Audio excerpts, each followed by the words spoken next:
Gift in the hands of Andrew Hung against Zach Hanner playing blue-white control. Honestly, I'm so happy we're getting to watch the Mono Red Gift deck. Godfarrow's Gift kind of fell off the map last week. Like, I didn't play against it a single time with our team. It didn't show up on Magic Online very much at all, except in this Mono Red deck. This deck is interesting because what it's trying to do, I guess, from what I've been told, just trying to play like a normal game of Magic, and then it happens to have Godfarrow's Gift in it. Yeah, I mean, it's not quite as aggressive as something like a normal Mono Red deck, but it has this explosive capability with Gates of the Afterlife to put Godfarrow's Gift onto the battlefield for very cheaply. But its backup plan of just play a bunch of cheap red creatures and attack you is fine. It seems like it's totally fine. Like, if he just plays Gate to the Afterlife in a minute, even if Zach has access to something like Settle the Wreckage, you can try to play around that. But you can fill your graveyard up pretty easily by just popping your Fanatical Firebrand, targeting itself. Fumigate's a joke, like, so bad. It's pretty bad. Here come the beatdowns. Trigger from the Bomat Courier. 2 cards underneath the artifact. Bomat Courier is the reason why I think Blue Eye Control is a fine deck, because Bomat Courier is nuts. Well, you say fine as in it's fine but not great, because Bomat Courier is hard for it to beat? Yeah, I mean, you have Sealaways to, potentially take care of it early, but A, you're still trading 2 mana for a 1 mana spell, and B, if you don't draw the Sealaway, you just die, and C, if you do draw Sealaway, you still have to deal with the, 5 other creatures they play in the first 5 turns. There you do see the Goblin Pirate. Here come the beatdowns once again. 3 cards underneath Bomat Courier now. Yeah, and now Andrew is incentivized to just keep casting spells, and as long as he leaves open a red, he'll be able to potentially draw a bunch of cards off of Bomat Courier. Like, he doesn't have to be afraid of a Wrath effect next turn other than Settle the Wreckage during his attack step, but he can play out some cards from his hand. How's Hazoret sound? Hazoret sounds great. Didn't get Essence Scatter, didn't get censored. Cycle a couple copies of Hieroglyphic Illumination. Canner will draw.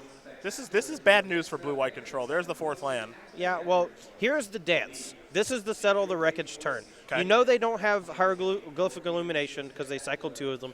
Even if they do, it's not that big of a deal. Now you just have to figure out what your best attack is into a Settle the Wreckage. You can also threaten them with something like a Gate to the Afterlife right now, and if they counter it, you just smash them. That's true. That's land number 5. I mean, the best attack here might honestly just be Bomat Courier. Nah, I like attacking with a little more. It looks like he has a gate. I think he should lead with it. If it's if it's Godfarrow's Gift, then whatever. But if he leads with gate and it gets countered, he just gets to smash in for 8 damage, and then basically dead to. Oh, it was a Godfarrow's Gift. So he's gonna discard that to. Yes, that puts him down to 1 card. Now he can just attack with Hazoret, and that actually forces the hand. Or not attack with Hazoret and attack with everything else is also fine. Okay. I actually am against discarding the Godfarrow's Gift right there as opposed to the Mountain, simply because once you get the lands, you could potentially cast the Godfarrow's Gift off of the Settle the Wreckage lands. Okay. But he's popping the Bomat Courier, so it doesn't really matter. Okay. Assuming Bomat Courier was not there, then I would say, Also, to be fair, he's supposed to discard that Mountain. Well, we should get that fixed in a yeah, second. he's supposed to discard a card there, yeah? Ooh, with the way drawing extra cards works now, I don't know if that's technically drawing extra cards, but that infraction, it's supposed to be the Mountain. We know it's the Mountain, but they don't know it's they don't know it's the Mountain. Yep. So he might get, kind of thought seized. Yeah, that's usually the fix in the snare when you have a hidden card information error. So we are going to find out what the ruling will be here in just a moment. That is definitely a mistake on his end. Now, one thing to note also, when Settle the Wreckage does resolve, you do get lands out of your deck. Yeah. So there will be more lands here for Andrew from the 2 Fanatical Firebrands because of Settle the Wreckage. So that means that Hazoret will have enough fuel to throw potentially just 3 cards at Zach Hanner. Oh, for sure. Yeah. Yeah, I mean, he's still at 8 life, so it's not quite lethal. Zach could also just untap and play some way to deal with Hazoret. But at the same time, he's getting these fresh cards off of Bomat Courier. And, if they're good, Zach might be in trouble. He still has to deal with the Hazoret, and now he also has to deal with the 3 cards in hand.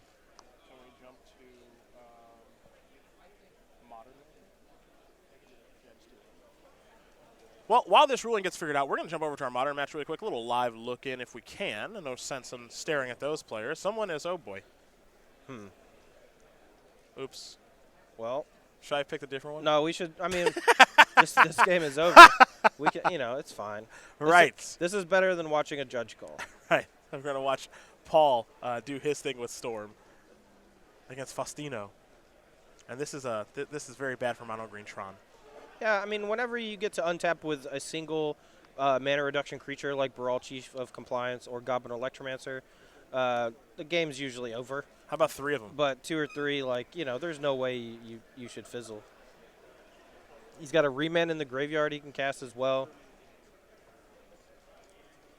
It looks like in our other match, just so that you know at home, confirming a hidden card error. So they're going to get that resolved, and we'll jump back over there when we get a moment. Right now, we watch the dance. Yeah, we're going to watch Paul do his thing. The Storm Bros, as they're affectionately being called, Caleb Scherer and Paul Muller. By who? Besides me, who else is calling them the I just did. It's my job to give people nicknames here in the booth. Okay. Oh, look, you already have all the catchphrases. All right, fine. You got to give me something. Fine. All right. Paul going to continue to do his thing here. A very useful trick in the Storm deck that I've seen Paul implement multiple times is Remand targeting his own spell.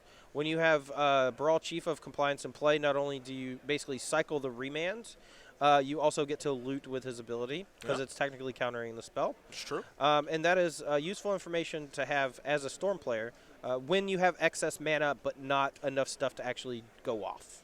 Here's a copy of Manamorphose for Paul Muller. That's going to be spell number 8. He'll draw a card. Just for you at home, these life totals are not for this match. We are just doing a live look-in. There's a grape shot. We're going to jump over to the other match as Paul Muller does win game number 1. Hidden card error. Here is the Duress. He's going to take, looks like probably, this is the only card that can be taken. So, yeah, he's going to take. No, actually, I'm pretty sure you can hit lands. You can hit any card, right? Yeah. So the infraction of hidden card error, it doesn't go to the graveyard. I believe it gets shuffled back into the deck. If I'm not. Well, no, this one has to go away, right? Because of this one has to go away because he has an additional card in his hand. Oh, because it's the activation of the Bomat Courier. Yeah. Right. Okay, that makes sense. Normally, in a penalty like that, the card that is, under scrutiny, I guess. Sure. Usually, I believe, gets shuffled back into the deck. But this is a fine resolution for the spell. Bomat Courier resolved poorly, but everything is kosher now. Settle the Wreckage is going to resolve. 2 mountains will be grabbed from the 2 Fanatical Firebrands being exiled. Remember, Zach Canner, this game really hasn't done much of anything. He cycled 2 Hieroglyphic Eliminations and now has cast Settle the Wreckage. And unfortunately for Andrew. Good enough. Yeah, Zach knows Andrew's hand now is mostly dead weight. It's just a bunch of mountains. Yeah, but nothing is truly dead weight when you have Hazoret in your deck. That's true. Canner needs to draw a way to get Hazoret off the battlefield. This could be Teferi. He needed a land really bad. You saw him, swipe it on the table, come on, baby. Well, Teferi has come down to take care of Hazoret, so now it's on Andrew Hung to draw a really good card.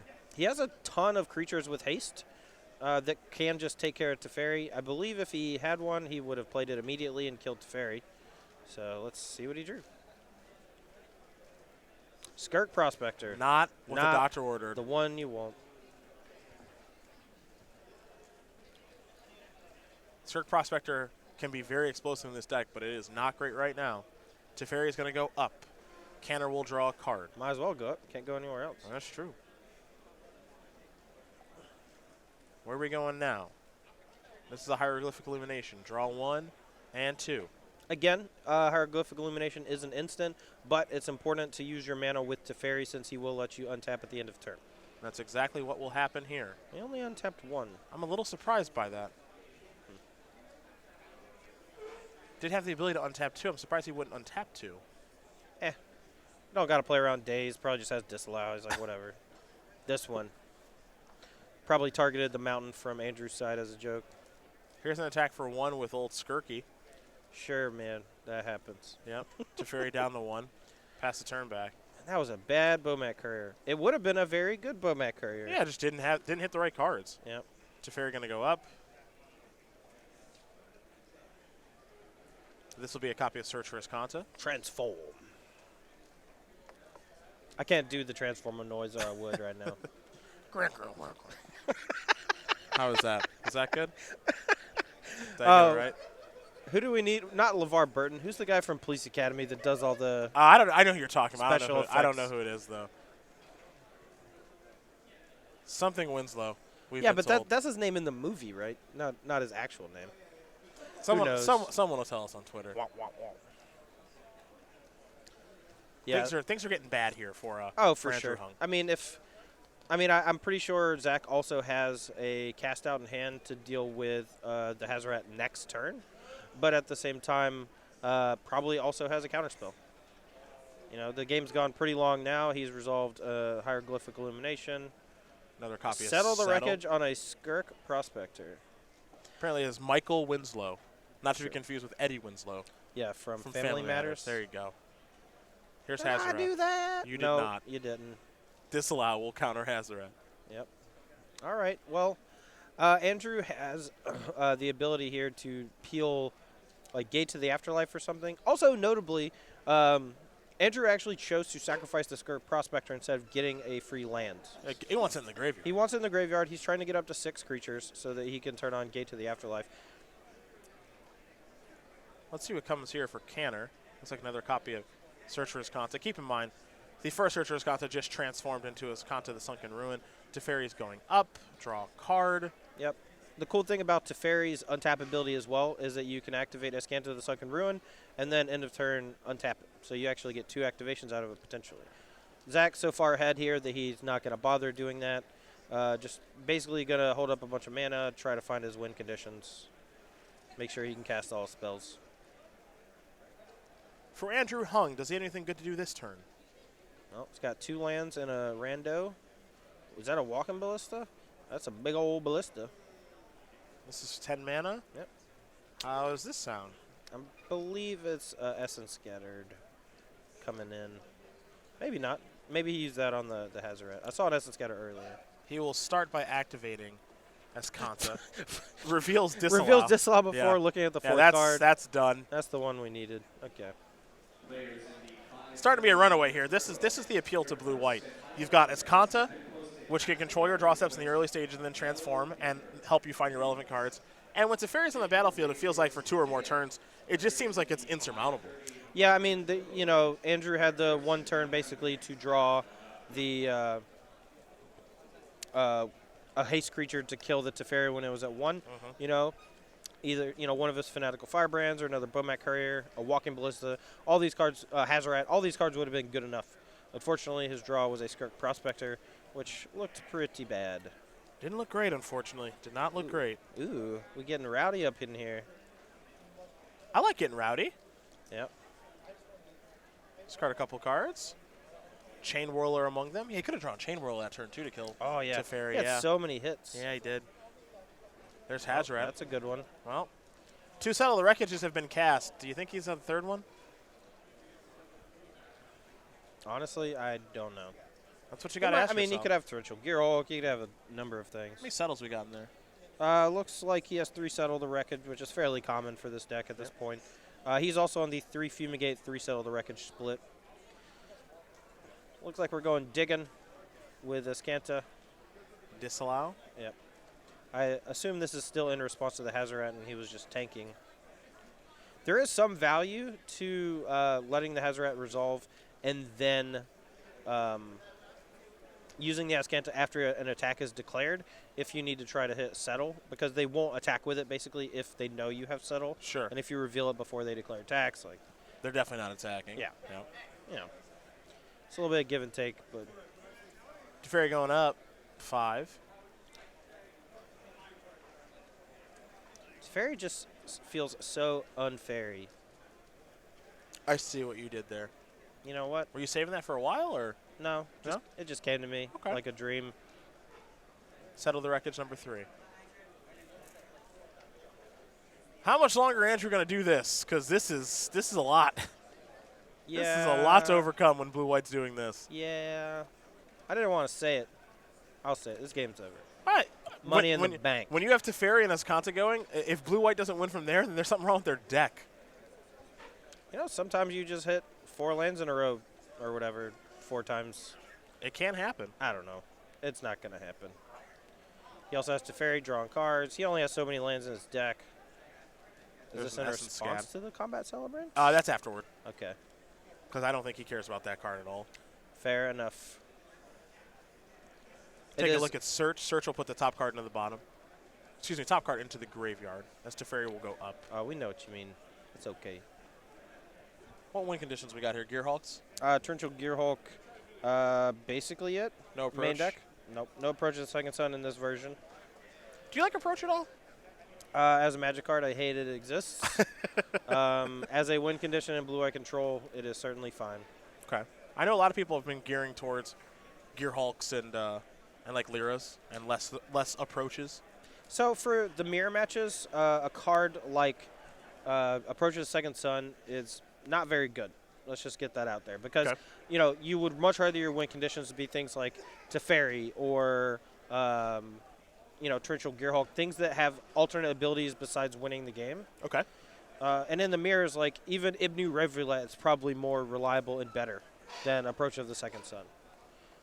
Just uncounterable, games go super long, etc. I guess the question is where does that card shine? Approach? Yeah. I mean, it's just it's really good against decks like featuring the Scarab God, for example, that may not have a lot of ways to interact with it in game 1. Game 2, you can board out approach for more interactive win conditions, but basically decks that have a bunch of removal and it's hard for Torrential Gearhulk to actually close the game. Here's Bomac Courier. That's not going to resolve either. Cool. Can we find a Torrential Gearhulk, please? That's what he's looking for. There's a disallow. Yeah. All right, Andrew, can we just go to the next one, man? Nah, I play it out. I mean, he probably doesn't get to be on camera all that often. Yeah. Sucking up all the... No ultimate? Doesn't it 7 ultimate or is it 8? Oh, it's 8. I think it's 8 ultimate, yeah. Rats. Oh, well. Take a look at their scoreboard there, by the way. The Storm Bros have each won their matches. They're up against Dylan Gellis playing Grixis Delver and Annalise Faustino playing Mono Green Tron. I think Paul Mueller's got a really good matchup.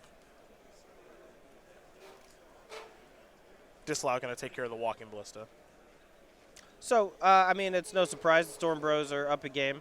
I believe Storm is heavily favored against Mono Green Tron, but also they just play Storm every weekend. Yeah. When you play a deck that much, seeing a 1 next to your name in game 1, fairly common appearance. We have ourselves a Teferi Ultimate. Whee! And now another copy of Teferi. Okay. I'm actually pretty upset that these decks don't play like 1 commit to memory. That has been my favorite thing to do so far, is just Gearhulk a memory, or just play a memory out of the graveyard for 6 mana with a Teferi Ultimate. It's just awesome. It looks like Zach has finally found a copy of Torrential Gearhulk. So I think winning was already elementary from here, as there's a God Pharaoh's Gift. Yep. So he has a Gearhulk so he can counter A. B, what he can do also is, still during your main phase, before you move to attacks, draw a card. Sure, and exile it. And then exile it with Teferi's ability. Okay. I was actually very surprised on Teferi's Ultimate to see it able to exile lands. Normally in Standard, they've stopped printing things that just blow up lands with impunity. But I'm happy that it is an Ultimate that is, generally very powerful. Well, the play that you mentioned is exactly what Canner did, is he said that resolves. Before you go to attacks, I will Torrential Gearhulk my Hieroglyphic Illumination, trigger exile a mountain, trigger exile your God Pharaoh's Gift, and keep on rolling. As more permanents, are we going to get the old clean battlefield here? All right, God Pharaoh's Gift. So Gate to the Afterlife. Gate to the Afterlife, getting God Pharaoh's Gift. It's fine. Doesn't matter. I think they're both in his group. Yeah, there it is. I was going to say, one really cool thing about Teferi in these blue-white control decks is that even if, let's say all of your Torrential Gearhulks get hit with a Dispossess, for example, a Teferi itself can be a win condition because you just target itself and you will never get decked. Correct.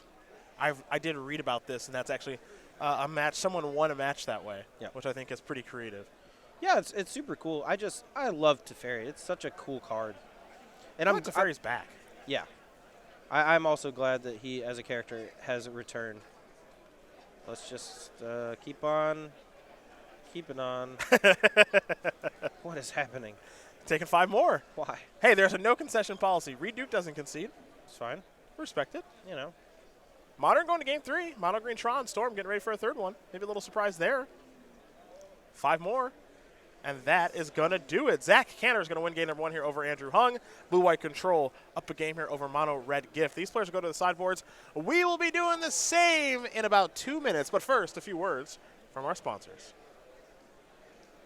Cedric Phillips, Todd Anderson here in the booth watching Zach Canner and Andrew Hung get ready for game number 2. It's Blue-White Control versus Mono Red Gift. Hung lost game number 1, so he'll be on the plate. We start with him and his 4 braids, 3 Chandra Torture Defiance, 3 Rekindling Phoenix, 3 Glory Bringer, 2 Hour Devastation. Pretty straightforward sideboard. Oh, for sure. And I think this is fine for a deck as linear as this Mono Red Gift deck. You just want cards in your sideboard for very specific matchups. In this instance, he's probably going to be taking out some of his more gimmicky cards in favor of more powerful sideboard cards.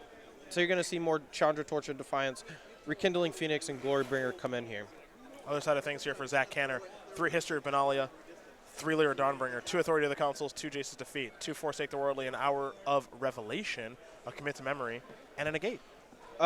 Here, you know, there's a variety of ways that Zach Canner can take his deck after sideboard. You need ways to beat their plan B. Lyra Dawnbringer very good at beating the mono red aggro side of this mono red gift deck. And then History of Benalia also does an okay job at providing some blockers. Authority of the Consoles, you know, a lot of these creatures have haste, so shutting those down and gaining a few points of life can be precious. But then you also want ways to interact with God Pharaoh's Gift. This is why the mono red gift deck is actually good. It hits you on 2 crazily different angles. And so you may be stretched thin and draw the wrong card at the wrong time. You may draw Forsake the Worldly when there's like 3 creatures coming at you. Yeah, when nothing's going on. Or you may draw Lyra Dawnbringer when they have an active God Pharaoh's Gift, you know. Yeah. So, I honestly, I don't know how he should sideboard. I am not familiar in this matchup specifically yet. Just give me a couple days. Yeah, brand new deck here in Mono Red Gift. It has been doing well in Magic Online, as we did mention. We have seen some 5-0s in standard leagues, all that good stuff. It isn't a very innovative, different-looking deck, that's for sure.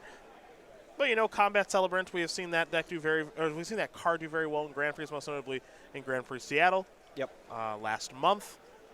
And, of course, there's Hazard the Fervent, Bomac Courier, and a card we didn't actually see in game number 1 in Siege Gang Commander.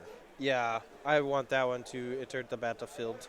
All right, here's Bomac Courier. This is the card you said it's a big one. Yeah, I mean, obviously Seal Away is a easy way to handle a Bomac Courier, but you know, you need a large amount of removal if you're going to be going that route. And Bomac Courier specifically rewards you for emptying your hand, which is what you want to do in this deck more often than not. Skirk Prospector, simply pass the turn back. There is a Plains. This is a Seal Away. So problem solved. We are going to go back over to Andrew Hung here in just a moment. Seal Away a card folks better get used to seeing in Standard. It's going to be here for a while. There's an Don't attack for 1. get flashy. Play your spell when you can play your spell. Yeah. By letting your opponent untap with their Bomac Courier, you actually give them the option to attack into Seal Away or not. And if you don't have a Syncopate or an Essence Scatter or something like that, it's just always better to main phase. Here's Walking Ballista for 1. Combat Celebrant chunking in for 4 damage. It's a lot. Actually, just a fine card in this matchup to cast if it doesn't die. Not hitting your 3rd land and having to sacrifice your Skirk Prospector, however, not very good. Now this is where things actually get tough here, because this is the Settle the Wreckage mana flashpoint, and if Zach doesn't have Settle the Wreckage, he could just cast a card drawing spell. Now he does have Settle the Wreckage, which is nice.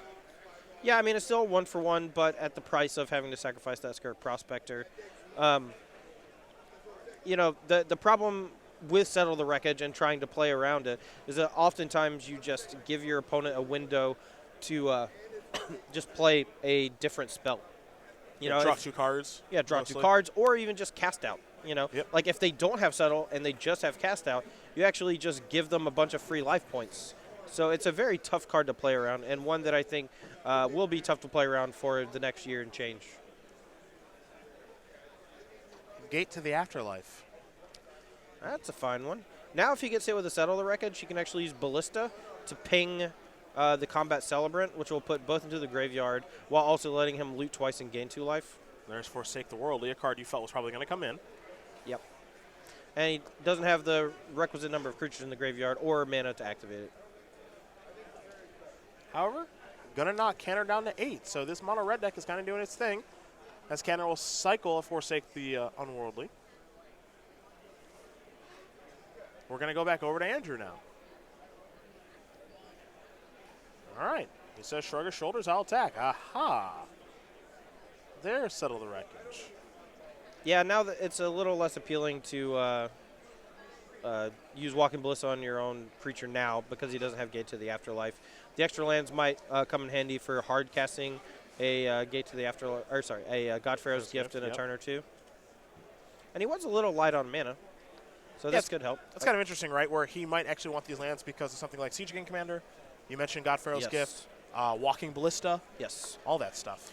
There is a downside to Settle the Wreckage, and it's if your opponent can use that mana. Chandra Torture Defiance still as good when your control opponent is tapped out as it was before it got worse. Gonna plus Skirk Prospector, Domia, take 2. Zach Canner is down to 6. This is kind of a bit of a weakness, I think, for Blue Eye Control, is they're not great against Planeswalkers. No, they are not. Here is Lyra Dawnbringer, which can certainly change things very quickly here. Yeah, but Andrew still has, so he has two different things he can do here. If he has a Godpharaoh's Gift in hand, he can just tick up Chandra for mana and hardcast it.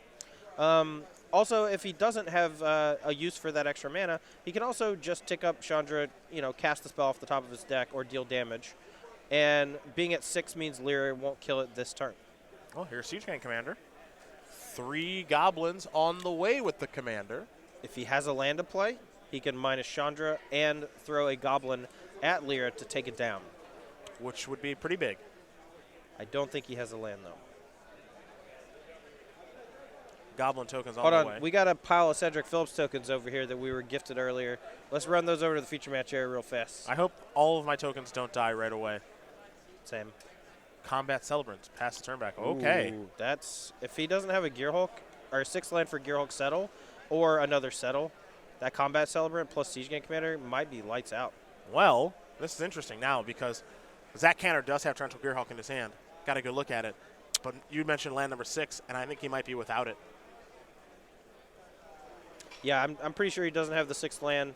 I believe he has a cast out, so at the very least, he can take care of the Combat Celebrant so that he is not necessarily dead. But there's still, effectively 5 damage from the Siege Gang and the tokens, and then 6 more, which conveniently, 11 life. Indeed. Plus the Chandra doesn't even die. So there's the cast out. Okay. Don't hate it. Siege Gang gone. I don't think that Lyra can attack. No, it cannot. And that's really bad news for Zach because he needs to hold it back. That Chandra is going to put him down to 4 life potentially.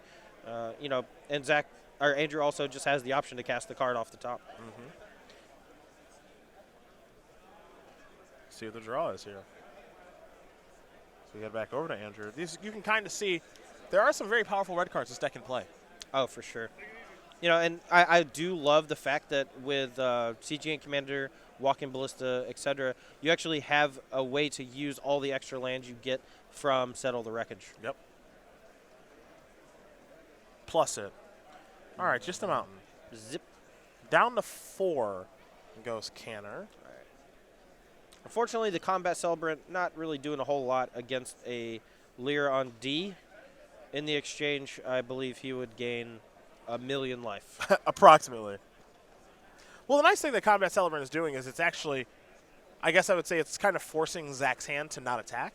Sure. I mean, and the Chandra is at 7, which is threatening ultimate as well. Yep. Zach has to take that into consideration. If he doesn't have another cast out, which I believe his deck only has 3 copies of, those in Teferi are his only ways to really interact with Chandra. Oh, Zach's going to call a judge. He's got a question. Judge, how do I get myself out of this situation? He's going to ask if he can disallow Chandra ultimate. Guaranteed. That's your read on the situation? Oh, 100%. And if Andrew is a heads-up player, as long as there are 2 blue and a colorless open, I would keep ticking on up. It feels so bad when that happens. It's only happened to me once because I will not let it happen to me twice. Well, as they take care of the judge question, let's bounce on over to Modern. It was so effective last time. Oh, Carnage! We have some Carnage on the battlefield. Rawr. That's your boy. He's a pal of mine. Yeah, you know him go way back, right? Yeah, we've exiled some things in our day. We have. All right, do you target land here or do you hit hands? He had 5, 6 cards in hand? So many cards in hand. Just try to bottleneck the lands. I guess. I mean, it's you're not in great shape. The deck is all mana. Oh, Annalise did win game 2, though. Correct. Maybe on the back of a damping sphere.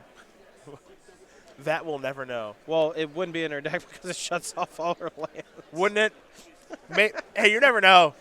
Wait, I have it. Let me check. Oh no, I have the Storm Bros deck. There's no way. Relic of Progenitor is actually pretty good from the Mono Green Tron side. Just keeping Passive Flames in check. They have to kind of natural combo you. It was not Damping Sphere. Yeah, big shock. Yeah. May have been Thought Not Seer or Horping Whale. Or a couple copies of Relic, as you mentioned. 2 of those in the sideboard. No main. Nope, Spatial Contortion. No main. That's a nice one. I mean, sometimes, you know, you're a Tron deck, you just win. There's no bones about it. Sometimes you just have turn 3 Tron plus thing, and that's it. Yeah. That is a very enjoyable experience. Metamorphose here from Paul. Not sure how much deeper he's going to go this turn. I mean, either you got it or you don't. Yeah. He's consulting with the master, Caleb Scherer. What do I do here, master? There are worse people to team up with. Yeah, when you're playing Storm. Yeah. For sure. Yeah. One of probably me, because I would refuse to help you. Yep, here comes Caleb. If you're going to play Storm on my team, you're on your own. Yeah. Just don't ask me anything. It's just one giant complex math problem. I'm off it. Let me know when we can go back to the other map.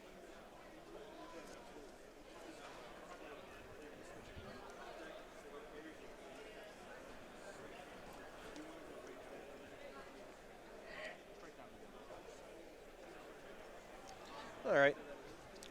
Paul Muller here, trying to figure out the best course of action. He's casted Desperate Ritual. Well, we'll never know. Yeah, we will never know because we're going back to this one now. This is the more interesting of the 2. Oh, for sure. And I am very curious what Zach asked, but we will not ask because we don't want to give anything away.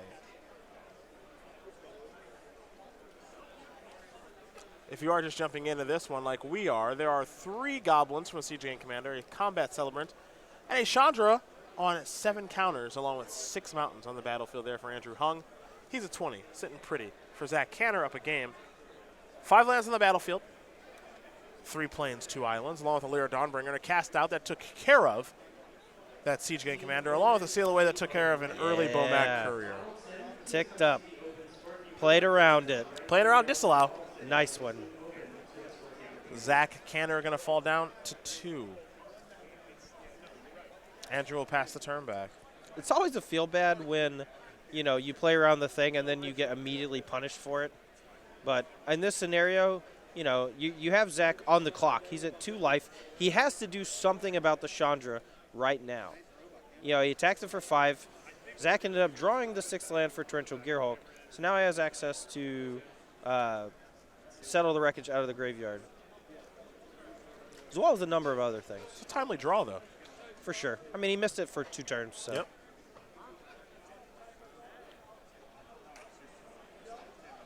Let's see what Combat Celebrant can do. See what Andrew Hung can do this turn. He's in a little bit of trouble now. I mean, I still like his positioning, but... Actually, well, no. Settle the Wreckage ruins that plan. I was going to say, if it was just Torrential Gearhulk into like a draw 2, the Combat Celebrant actually makes it lethal, which is kind of cool. Get in for So you get in. You get the 3. So you plus with Chandra, right? You deal them to 5. You attack with all exert. It untaps the 3 goblins. Treasure Gearhulk just blocks the Celebrant. And then you get it for 2 more. And then you get it for 2 more Yeah. after he blocks the goblin. But that's not the case. Settle the Wreckage has already been cast this game. Twice. So Andrew Hung's got a lot to think about now. Yeah. Tick up's fine. I mean, if he has Godfrow's gift, he might consider. Interesting. Excuse me. Just Combat Celebrant. All right, here's Torrential Gearhulk. All right, so I think it's relatively safe. Instead of using Settle, I think I might actually just cast a Hieroglyphic Illumination, which I believe was in the graveyard. I could be mistaken. And just block. And just block. That leaves you a literal vulnerable to like an Abrade, but you have to assume that those types of cards are not in your opponent's deck anymore. I think you'd be surprised if a Braid was killing Oh, Torrential absolutely. Gearhulk after sideboard. Certainly take me by surprise.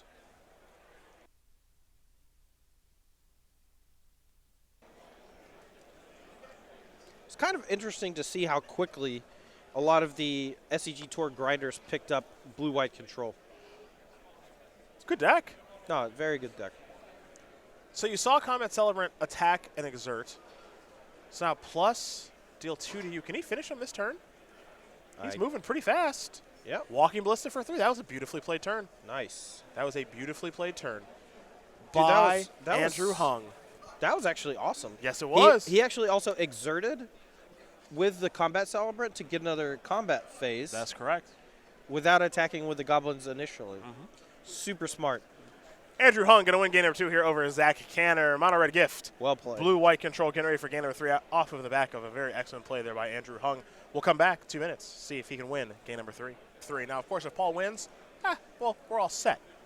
But if Van Lees wins, then this match gets very, very interesting. Just want to point out that Grixis Delver has lost more on camera today than won. Andrew heading down to 6 cards. I can't argue that, actually. You are right. We watched it win once? It's 1 and 2 so sure. far? It beat Delver Slayer 3.0. Yeah, V3. Yeah. Lost to Delver Slayer 4.0. Yeah. Upgrade complete. Upgrade complete. I don't know what that is. StarCraft, dog. Okay. Here comes Bobo. In for 1. Bomat, best card in the format. That one just came to me. There's a seal away. Bobo down. Mountain, Skirky, pass the turn back. Man, if that was just, if outside of all the gimmicks and such, which I'm sure are good in other matchups, if that was just a carry Zev, the game would be over. You and your love for mono red. Here is Gate. I didn't even play. This is a negate. Okay. No. I didn't even play standard. I just watched my buddy Phil Smith demolish everybody. I think mono red's still good. We haven't seen it. This is the closest we've been to mono red aggro with this mono red gift deck. We haven't seen it, and we're in round 7. It's got Skark Prospector. No. It's a goblin deck. Let's see what this is. Well, if 1's good, 2's better. Nothing better than a second Skark Prospector. Oh, yeah. Double up. I will say the picture is cool. I like the picture on Skark Prospector. Hieroglyphic Better than the original. Illumination here from Zach Canner. He'll draw 2. See if he's got land 5. He does. Lyra. Game. Nope, just classic 3 for 1. Yep. Fumigate all your stuff away. Notably, only gains 1 life because the Skark Prospectors have the ability to sacrifice themselves. Now Here's tapped Chandra. out. Chandra going to need to do a lot of heavy lifting this game. Otherwise, Andrew Hung not in great shape. All right, Cast Out's taking care of that. Hope we got another one. Yeah, Cast Out is going to be the clean answer to Planeswalkers, I suppose, for the blue-white strategy. Here's a Walking Ballista for 2. Canner will draw. Oh, boy. Is that good against Mono Red? So this is a pure case of power level. Just this blue-white deck is flexing all over this gift deck now. Just saying, got to fight it with fire. Yeah, he's getting flexed on by Lyra D and Fumigate and Cast Out and just these absurdly powerful cards. Sometimes it's just that easy, right? Sometimes your deck is just more powerful than theirs. Oh, for sure. I mean, every time that Andrew tries to go for the Gate to Afterlife plan, it falls short. Here It is just Settle. just keeps happening over and over again. Yeah. So And Paul even won Modern to make things even worse. we'll So call it a clean sweep. I think we will, as that can is probably going to close this game out soon enough.